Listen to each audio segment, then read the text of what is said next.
from the Honolulu Advertiser, and it's an important one because that's where Barry, that's Barack Obama. He was known as Barry then before he decided to invoke the name Barack. Barry actually went to a very, very expensive private high school, Punahou High School, but he's coming across as though he was an impoverished youth. You see, his white grandmother, who he called a racist a few weeks ago, actually, in a soft way, the woman who raised him, he had the nerve to say she harbored racial tensions towards black men, was a wonderful woman.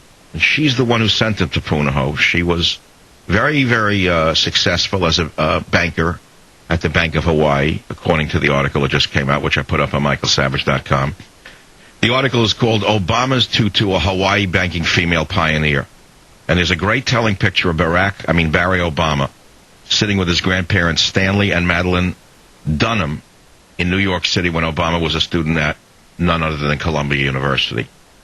And if you read this and you listen to what Obama has to say about his own grandmother, it's frightening to think that he would say that she was uncomfortable around colored people. The woman was anything but a racist. But it seems to me that he's learned the political game very well, and that he will use anybody and anything to advance his career, which is, of course, why his campaign has really come, as they say, the wheels have come off his campaign, despite what the idiots at Newsweek who are losing their jobs or at Slate will tell you.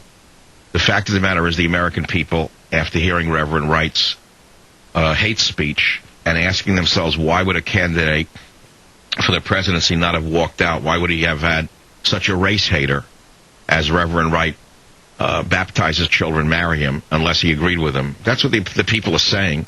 And I try to reverse it in a way that can make you understand why I'm harping on this.